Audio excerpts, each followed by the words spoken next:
बजानी है, बार बार तो मैं बोलूंगा नहीं।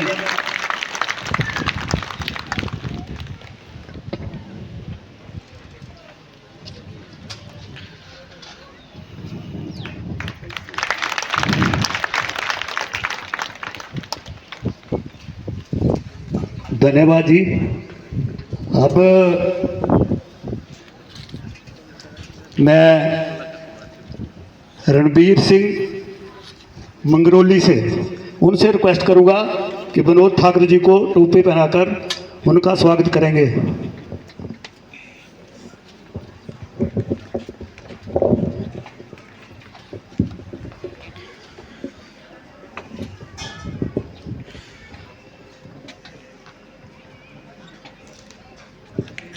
जोरदार ताड़ियों से स्वागत किया जाए। धन्यवाद रणबीर जी। अब कश्मीर सिंह तुखानी, उनसे रिक्वेस्ट करूंगा कि वो मंच पर आएं और मंजीत सिंह डोगरा जी का सम्मान करें।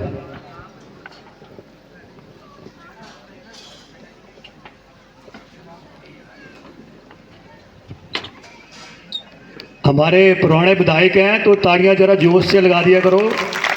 अभी फिर विधायक से रहित है हमारी पंचायत नहीं, सारा इलाका ही। तो अब विनोद लखनपाल जी से रिक्वेस्ट करूंगा कि राजेश जी को सम्मानित करेंगे। विनोद लखनपाल जी हमारे बीच में इस कार्यक्रम में क्षेत्र से पूर्व में विधायक रहे आदरणीय श्री मंजीत डोगरा जी, हमारे बड़े भाई श्री विनोद ठाकुर जी, स्थानीय पंचायत की प्रधान श्रीमती शैलजा बनियाल जी और बाबा बालकनाथ ट्रस्ट के सदस्य श्री राजेश बनियाल जी, हमारे पार्टी के प्रवक्ता लखनपाल जी और जिला कांग्रेस कमेटी के महासचिव श्री तेजनाथ जी, हमारे बड़े भाई उत्तम जी, संजय जी, विनोद लखनपाल जी, सोनी जी और अन्य हमारे अधिकारीगण, नेगी जी, प्रिंसिपल ITI और सभी यहाँ उपस्थित सम्मानित बुजुर्गों, आदरणीय माता और बहनों और नौजवान साथियों, आप सभी को मैं सबसे पहले महाशिवरात्रि पर्व की बधाई देता हूँ, शुभकामनाएं देता हूँ और साथ में बधाई देता हूँ जो आज महादेव की यहाँ मूर्ति का अनावरण किया गया और शिवलिंग की प्राण प्रतिष्ठा की गई। तो ऐसे मौके पर और खास करके ऐसी पवित्र जगह पे जहाँ हम एक जीवन संपूर्ण करके दूसरे जीवन की शुरुआत की तरफ जाते हैं, ऐसी पवित्र जगह पे हम यहाँ पे इकट्ठा हुए हैं और जैसा इसका नाम है मोक्ष धाम, ये मोक्ष की तरफ ले जाए, ऐसे हम कर्म अपनी जिंदगी में करें, इसके लिए हम सबको प्रयास करने चाहिए। कहते हैं कि मानव के तौर पे हमें जन्म जो है बड़ी मुश्किल से मिलता है और आदमी ही ऐसी योनि है जिसके बीच में हम जन्म लेके अपने तप से, अपने कर्म से हम उन ऊंचाइयों को, आध्यात्मिक ऊंचाइयों को हासिल कर सकते हैं जिसके लिए देवता भी तरसते हैं। तो यहाँ पे हम अध्यात्म के रास्ते पर चलते हुए न सिर्फ अपने जीवन को सफल बना सकते हैं बल्कि अपने साथ साथ दूसरे के जीवन को बेहतर बनाने के लिए भी, और आदमी को वो जिम्मेवारी दी है कि सिर्फ आदमी के कल्याण के लिए काम ना करें बल्कि हमारे धर्म में जो हमें सिखाया जाता है कि हम संपूर्ण जितने प्राणी धरती के ऊपर हैं, यहाँ तक कि पेड़ पौधे हैं, इनके कल्याण के लिए, इनके संरक्षण के लिए भी हम काम करें। जब पंडित जी हमारे से कथा कराते हैं उसमें जहाँ विभिन्न प्राणियों की हम पूजा करते हैं, वहीं वनस्पति की भी पूजा करते हैं, वहीं चांद और सितारे की भी पूजा करते हैं, नवग्रहों की भी पूजा करते हैं। तो ये बड़ा संदेश इसलिए दिया जाता है ताकि हम संवेदनशील बने, अपने कर्तव्यों को समझें और अपने जीवन को सफल बनाते हुए हम भगवान को हमेशा याद रखते हुए अच्छे काम करें और हमें उन कामों की बदौलत जो है मोक्ष मिल सके, जो हमारा एक परम ध्येय जीवन का होता है, उसकी तरफ हम आगे बढ़ सकें। ये जो मोक्ष धाम है ये बड़ी अच्छी जगह पे है, क्योंकि आते जाते हम यहाँ पे जब रोड से क्रॉस करते हुए इस तरफ देखेंगे तो जीवन की जो वास्तविकता है उसको हम रियलाइज करेंगे, उसका हम हमेशा ध्यान रखेंगे। इसका भी हमें ये जो है याद कराने के लिए एक अच्छी जगह पे ये स्थापित है। आदमी जिंदगी में बहुत कुछ करता है और करना भी चाहिए, लेकिन हमेशा ये ध्यान रखना चाहिए कि हमारे कर्म शुद्ध हों और ऐसे कर्म हों जिससे हम दूसरों का हित ना करें, दूसरों के साथ अन्याय ना करें, दूसरों के साथ भेदभाव ना करें। इसके अतिरिक्त आज महाशिवरात्रि के अतिरिक्त अंतर्राष्ट्रीय महिला दिवस भी है।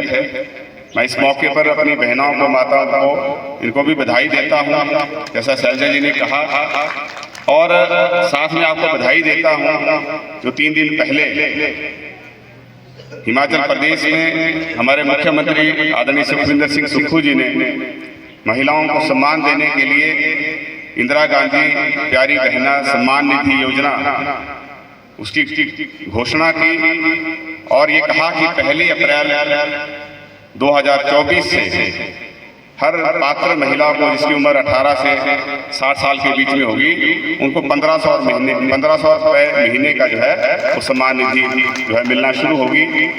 इसके लिए फॉर्म जो हैं वो तहसील कल्याण अधिकारी के कार्यालय में आ गए हैं, वहाँ से आप वो फॉर्म लें और भरकर जो है वहाँ पे जमा कराएं। और ऐसा करने से उन परिवारों को आर्थिक जो है वो सहायता मिलेगी जिनको इसकी ज़रूरत है, और ख़ास करके महिलाओं के सशक्तिकरण की तरफ जो है ये एक बहुत बड़ी भूमिका जो है अदा करेगा। क्योंकि महिलाओं के हाथ में जब पैसा होगा तो निश्चित तौर पे ना सिर्फ उनका आर्थिक सशक्तिकरण होगा बल्कि उसके साथ जो सामाजिक स्तर है, जो परिवार में उनकी स्थिति है वो भी बेहतर बनाने में से मदद मिलेगी। तो इसलिए इसके दूरगामी सकारात्मक परिणाम निकलेंगे ऐसी हम कामना करते हैं। और इसके अतिरिक्त भी 1 साल पहले, 1.25 साल पहले जब हिमाचल प्रदेश में हमारी सरकार बनी, उस समय जो चुनावों के वक्त हमने आपसे वायदे किए थे, उन वायदों को पूरा करते हुए हम आगे की तरफ बढ़ रहे हैं। सबसे मुश्किल काम था ओल्ड पेंशन स्कीम लागू करना, उसको सबसे पहले लागू किया गया। उसके बाद स्टार्टअप योजना की हमने बात की थी, उसको लागू किया गया। इसके तहत इलेक्ट्रिक टैक्सी और इलेक्ट्रिक अन्य कमर्शियल वाहनों के ऊपर जो है वो 50% सब्सिडी प्रदान करने के लिए वो योजना बनाई गई। सोलर पावर प्रोजेक्ट लगाने के लिए उसके ऊपर जो है 40% सब्सिडी देने का प्रावधान किया गया। और एक एश्योर्ड इनकम के तहत जो है वो युवाओं को रोजगार के साथ जोड़ा जा सके, उसकी जो है वो प्रस्तावना रखी गई। और इसी में आगे बढ़ते हुए इस साल हमने ये बजट में कहा है कि हर पंचायत के अंदर जो है 10 ऐसे किसानों को चिन्हित किया जाएगा जो ऑर्गेनिक खेती की तरफ बढ़ेंगे, और जो उनका प्रोड्यूस है उसको खरीदने के लिए जो है वो मिनिमम सपोर्ट प्राइस जो है इस बार बजट में उसको डिक्लेयर किया है। जहां गेहूं के लिए 40 रुपए किलो, वहीं पे मक्की के लिए जो है 30 रुपए किलो के हिसाब से खरीदने का प्रावधान जो है सरकार ने किया है। और ये ऐसा इसलिए किया है ताकि जो हमारे गांव में लोग बसते हैं, किसान हैं, पशुपालक हैं, पशुपालकों के लिए भी दूध का जो समर्थन मूल्य है वो 1 साल में 31 रुपए से बढ़ाकर गाय के दूध के लिए 45 रुपए किया गया और भैंस के दूध के लिए 55 रुपए किया गया। तो काफी बड़ा जंप जो है ये एक साथ जो है पहली बार इतना बड़ा लिया गया। इसके लिए जहां आप लोग बधाई के पात्र हैं, वहीं पे हमारे जो मुख्यमंत्री हैं सुखविंदर सिंह सुक्खू जी, उनके लिए भी हम धन्यवादी हैं कि उन्होंने बड़े साहसिक कदम जो है उठाने की कोशिश की और हम लगातार आगे बढ़ रहे हैं। सबसे पहला जो निर्णय लिया था वो उस वर्ग के लिए लिया गया जो जिन्होंने उसकी मांग नहीं की, सुखाश्रय योजना बनाकर जो अनाथ बच्चे हैं, आज उनके रहने, खाने पीने का, पढ़ाई का सारा खर्चा जो है वो सरकार वहन करेगी, ऐसा प्रावधान किया गया। और इसको विधानसभा में जो है एक्ट बनाया गया, बिल पास करके कानूनी दर्जा दिया गया ताकि उसके साथ भविष्य में भी कोई छेड़छाड़ ना हो सके। ऐसे बच्चों को पढ़ाई लिखाई और रहने के अतिरिक्त जो है 4,000 रुपये महीने का पॉकेट मनी दी जाती है खर्चे के लिए, और साल में एक बार जो है वो अपने किसी शागिर्द के साथ जो है वो यात्रा पर भी जा सकता है, जहां हवाई जहाज का टिकट और ठहरने का प्रबंध भी जो है वो सरकार उनका वहन करेगी। और इसके अतिरिक्त इस साल के बजट में और प्रावधान किए गए हैं, जैसे जो अपंग बच्चे हैं उनके पढ़ने के लिए, उनके ठहरने की व्यवस्था, खाने पीने की व्यवस्था जो है वो पूरे तौर पे सरकार जो है उसका खर्चा वहन करेगी। और ऐसा इंस्टीट्यूट जो है एक सोलन के कंडा घाट में खोला जाएगा। और जो नशे में गिरफ्त में बच्चे आ चुके हैं उनके रिहेबिलिटेशन सेंटर भी वहाँ पे बनाया जाएगा, ताकि बच्चों को खेलों के साथ जोड़ के अच्छा माहौल देके जो है उनको जो है जिंदगी की पटरी पे जो है पटरी पे उनकी जिंदगी लौटाई जा सके। इसलिए इस काम किया गया। विधवा महिलाएं जिनके लिए मकान की जरूरत है उनको कई बार जो था वो पंचायत के जनरल हाउस में भी प्राथमिकता में उनका नंबर नहीं आ पाता था। तो ऐसी महिलाओं के लिए अलग से जो है इस पर मुख्यमंत्री आवास योजना शुरुआत उसकी की गई है, जो 1 अप्रैल से स्टार्ट होगी। और ऐसी महिलाओं को 3 लाख रुपए जो है वो मकान बनाने के लिए जो है वो सहायता राशि प्रदान की जाएगी। और इसी साल के बजट में हमने ये घोषणा की, मुख्यमंत्री जी ने जब बजट पेश किया कि जो मजदूरी करते हैं उनकी मजदूरी में इजाफा किया गया, 400 रुपये दिहाड़ी के हिसाब से उनको मजदूरी मिलेगी। और वहीं पे जो मनरेगा में काम करने वाले लोग हैं उनको 240 रुपये दिहाड़ी से बढ़ाकर 300 रुपये उनकी दिहाड़ी। और जो हमारे छोटी पदों के ऊपर काम करते हैं, महिला आंगनवाड़ी वर्कर हैं, सहायिका हैं, आशा वर्कर हैं या मल्टीपर्पज वर्कर हैं, इन सब के मानदेय में जो है वो थोड़ी थोड़ी बढ़ोतरी की गई। और बहुत सारे ऐसे ग्रुप्स हैं जिनकी उन्होंने मांग नहीं की थी, वो स्वतः जो है वो सरकार ने अपने विवेक से जो है वो फैसला लेकर ऐसे वर्गों को भी राहत पहुंचाने की कोशिश की है। लेकिन ऐसा जब हम कर रहे थे तो बीच में हालांकि आपदा का सामना किया और बहुत भयंकर इस बार जो है वो नुकसान बारिशों की वजह से हुआ और 4,500 करोड़ रुपए का जो है वो पैकेज अनाउंस किया गया।